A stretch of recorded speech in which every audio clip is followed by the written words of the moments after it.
Kafka Escritores presenta Viaje al centro de la Tierra, una novela de Julio Verne. Capítulo 20. En efecto, tuvimos que racionarla. Nuestra provisión no podía durar más de 3 días. De eso me di cuenta en el momento de la cena. Desagradable perspectiva. Había pocas esperanzas de encontrar algún manantial en aquellos terrenos de la época de transición.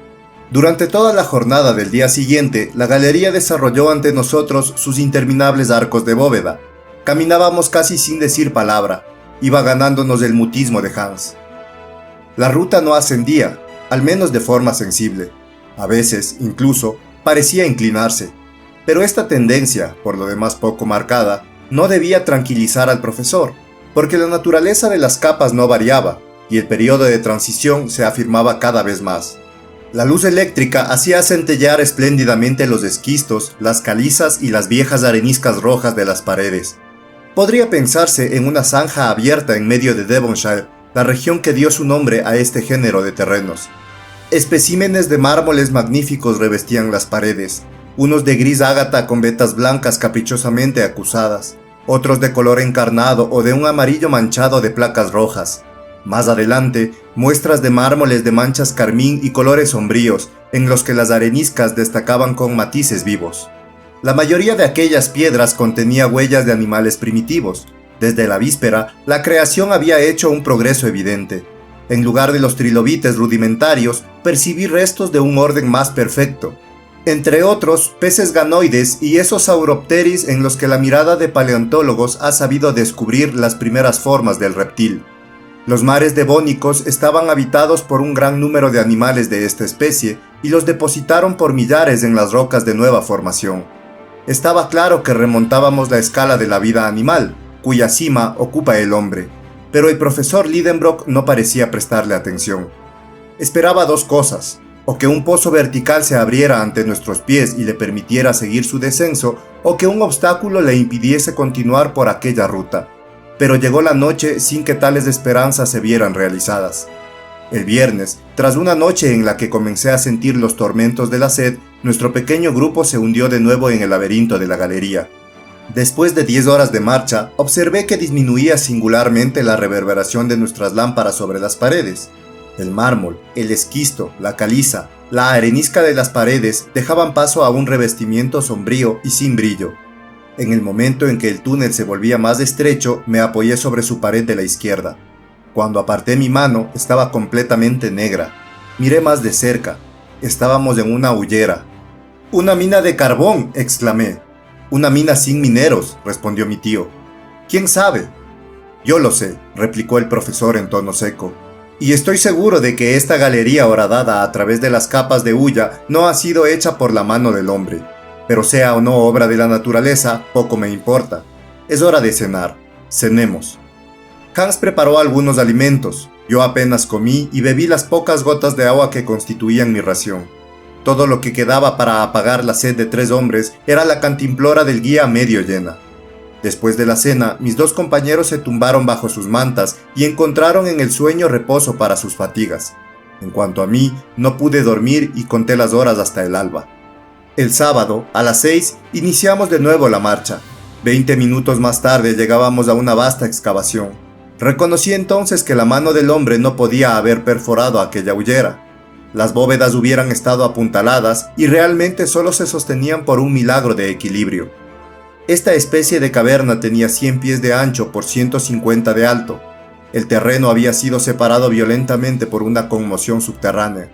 El macizo terrestre, cediendo en algún empuje poderoso, se había dislocado, dejando aquel amplio vacío donde por primera vez entraban habitantes de la tierra. Toda la historia del periodo hullero estaba escrita sobre aquellas sombrías paredes, y un geólogo podía seguir fácilmente sus diversas fases. Las capas de carbón estaban separadas por compactos estratos de arenisca y de arcilla, y como aplastadas por las capas superiores. En esa edad del mundo, que precedió a la época secundaria, la Tierra se recubrió de inmensas vegetaciones debidas a la doble acción de un calor tropical y de una humedad persistente. Una atmósfera de vapores envolvía el globo por todas partes, privándole aún de los rayos del sol. De ahí la conclusión de que las altas temperaturas no provenían de ese nuevo foco. Quizá el astro del día aún no estaba dispuesto para jugar su papel resplandeciente. Los climas no existían todavía y un calor tórrido se difundía por toda la superficie de la Tierra, igual en el Ecuador que en los polos. ¿De dónde procedía? Del interior del planeta. A pesar de las teorías del profesor Lidenbrock, un fuego violento anidaba en las entrañas del esferoide. Su acción se dejaba sentir hasta las últimas capas de la corteza terrestre. Las plantas, privadas de los bienhechores efluvios del sol, no daban ni flores ni perfumes, pero sus raíces extraían una vida poderosa de los terrenos ardientes de los primeros días. Había pocos árboles, solo plantas herbáceas, inmensos céspedes, helechos, licopodios, sigilarias, asterofilites, familias raras cuyas especies se contaban entonces por millares. Y precisamente a esta exuberante vegetación debe su origen la hulla. La corteza todavía elástica del globo obedecía a los movimientos de la masa líquida que lo recubría. De ahí las numerosas fisuras y hundimientos. Las plantas, arrastradas bajo las aguas, formaron poco a poco considerables acumulaciones. Entonces intervino la química natural. En el fondo de los mares, las masas vegetales primero se hicieron turba. Luego, gracias a las influencias de los gases y bajo el calor de la fermentación, sufrieron una mineralización completa.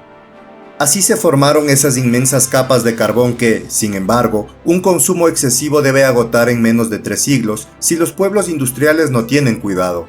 Estas reflexiones venían a mi espíritu mientras consideraba las riquezas bulleras acumuladas en aquella porción del macizo terrestre. Sin duda, nunca habrán de salir a la luz. La explotación de estas minas remotas exigiría inversiones demasiado considerables.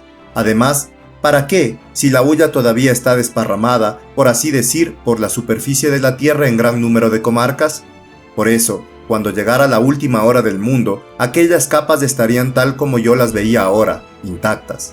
Mientras tanto, seguíamos caminando y yo era el único de los 3 que olvidaba la longitud de la ruta para perderme en consideraciones geológicas.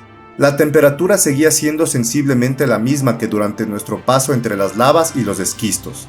Solo mi olfato estaba afectado por un olor muy acusado de protocarburo de hidrógeno. Reconocí inmediatamente la presencia en aquella galería de una notable cantidad de ese fluido peligroso al que los mineros han dado el nombre de grisú y cuya explosión ha causado tan a menudo catástrofes espantosas. Por fortuna, estábamos iluminados por los ingeniosos aparatos de Ruhmkorff. Si por desgracia hubiéramos explorado imprudentemente aquella galería antorcha en mano, una terrible explosión habría puesto fin al viaje, suprimiendo a los viajeros. Aquella excursión por la hullera duró hasta el amanecer. Mi tío apenas podía contener la impaciencia que le causaba la horizontalidad de la ruta. Las tinieblas, que seguían siendo impenetrables a 20 pasos, impedían calcular la longitud de la galería, y yo comenzaba a creerla interminable cuando de repente, a las 6, un muro se presentó inopinadamente ante nosotros. A derecha, a izquierda, por arriba, por abajo. No había ningún pasaje. Habíamos llegado al fondo de un callejón sin salida. «Tanto mejor», exclamó mi tío. «Al menos sé a qué atenerme. No estamos en la ruta de Saknussemm, y solo nos queda volver atrás. Tomemos una noche de descanso, y antes de 3 días habremos llegado al punto en que se bifurcan las 2 galerías». «Sí», dije yo, «si tenemos fuerzas».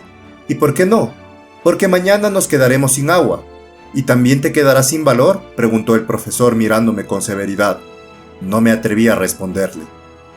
Fin del capítulo 20. Viaje al centro de la Tierra. Una novela de Julio Verne.